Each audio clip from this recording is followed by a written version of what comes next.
Now we have time for questions. I think I'm seeing microphones. Where do I see them? There, I see one, two, and then I think there's one up there. And go ahead up there. So, do you actually believe that more good can be created by a single person working in a philanthropic job directly, or by pursuing a high-paying career and donating the majority of that to an organization doing philanthropic work? That's a very good question, because I think both models are very important. The percentage that are going to go directly into these specific issues, I think we can raise that, but raise it from 10% to 20%. There's a limit to how far that goes, although that alone would be a very big thing. I think in terms of numbers, the biggest piece would be what the second piece you said. That is, as you're doing your career on a part-time basis, you're learning. You've picked some country, some disease, some problem, and you're following the progress. You're perhaps giving time, giving money to that, giving a political voice to have the government do aid in the right way related to that problem. And then, when you get lots of time, that you can get even more involved. That second model is obviously the one I followed, so it's not surprising. I think that's okay way to do it.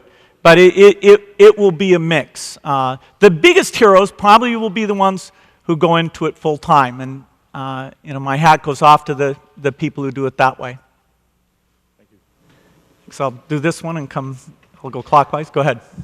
Thanks for drawing attention to these issues. I'd like to know what sort of limits you've found in your own experience in the model of doing good by doing well, having a foundation which draws attention to to these issues while at the same time putting yourself forward as a spokesperson. Well, I'm an optimist, and so I think we can get a lot done. Some things are very hard. Education, there's a lot of different opinions that pull in different directions. There's people who feel that, testing as a whole is a bad thing, or having a, personnel system or charter schools where you are allowed to do experimentation and try out, say, a long school day. So some of these things will be slow. The nice thing about the global health piece is that it tends to move forward. You don't go backwards. If we invent a malaria vaccine, nobody can decide to uninvent it. When it comes to some of the education things, you could have, for a period of time, some really good practices. Tennessee in the 1980s, Lamar Alexander had a pretty good personnel system, but then it was eliminated. So you'll have lots of back and forth on some of those issues. We're making enough progress across a wide variety of areas that I feel great about the impact. I feel great about the people who are being drawn in, the scientists that we're backing, the people who are involved in the different education things. So I can't say I see any limit to it. I think the role of the foundations in general is a very specific role, but I think it's an important role because funding research, funding experimentation will come more out of that than from the government or typical private sector activity. Thank you, Mr. Gates, for being here. So I'm Pere Guerra. I come from Spain. I'm studying at Harvard College now. And I come from a place where most of my friends want to be a states worker. So they want to work for the state. And here at Harvard, I noticed that most of my friends want to work on investor banking, Goldman Sachs. So my question is, where does entrepreneurship, and especially social entrepreneurship, fit into the equation of the 21st century? Thank you. Well, I think the allocation of IQ to Wall Street is higher than it should be.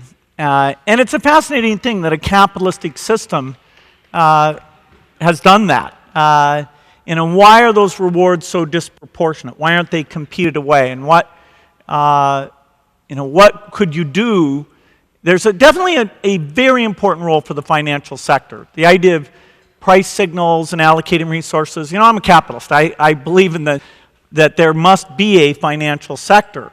And so some of the extreme things that would try and reduce risk or reduce the opportunities there. Some of those really do go too far and would mess up forming new companies, financing new ideas, financing infrastructure. And so I don't have the magic solution, but I think we've got something that's a little bit out of balance, independent of the financial crisis that took place. It's quite extreme. And will it change because of individual preference? Will it change because of different values that people have? Will it change at all? I don't know, but I'm appealing to everyone here about ideas along those lines. That is not where you're going to get a new seed or a new vaccine. Thanks for being here, Mr. Gates. My question is, what is your view on the main reason or reasons that some countries are rich and others are poor? Is it institutions or culture or geography? And secondly, is that an important question to ask when going to tackle these big issues? Or should you just say it doesn't matter and go tackle the issues directly? No, there's an immense number of lessons in terms of what countries have done well. The fact that some countries have done well, thank goodness, that gives us wonderful lessons. Depending on your time frame, if you want to take a time frame of 3,000 years, then you'd want to read something like Guns, Germs, and Steel, which is Jared Diamond talking about why certain countries thrived, having east-west expansion room, their crops, their domesticated animals. If you come to a more recent time frame, you do have lots of best examples. You have what happened in Korea. You have what happened in Taiwan. You have what happened in Japan, where the wealth creation, the elimination of poverty was unbelievable. The most recent example of this, and the most rapid and largest scale ever, is the reduction of poverty in China. Also, the reduction of poverty that's taking place right now in Vietnam is quite phenomenal. So you have some good examples, and you have sort of a comparison. You've got North Korea and South Korea. Which one of these systems works better? You've got China until 1979. You've got China post-1979. So there's immense lessons.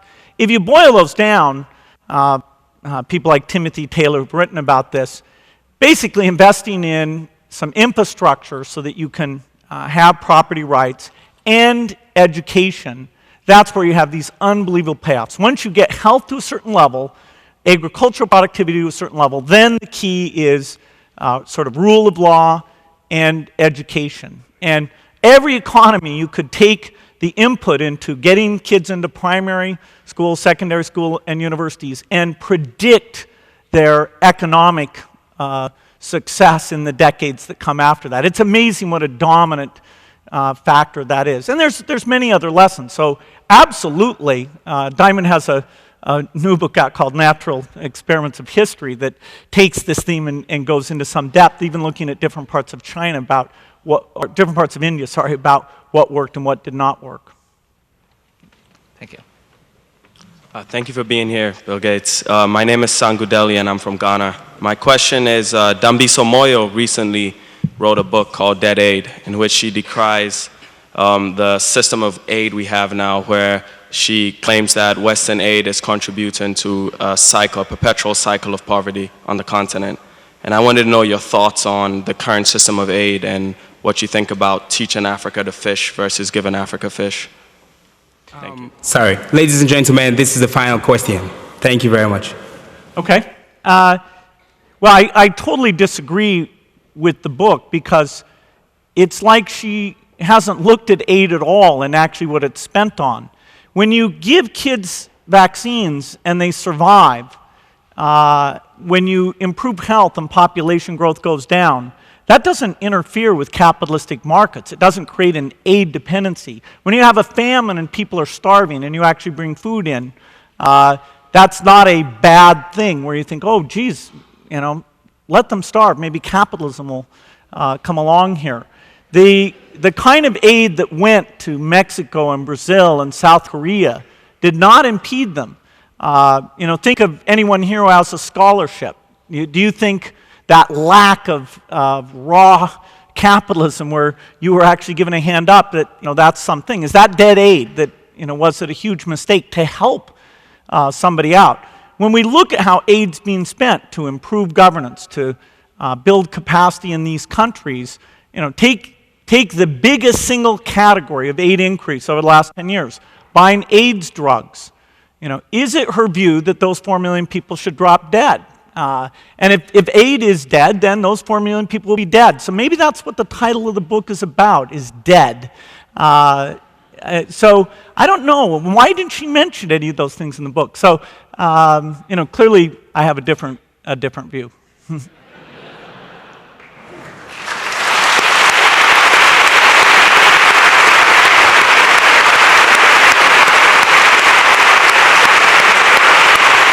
thank you.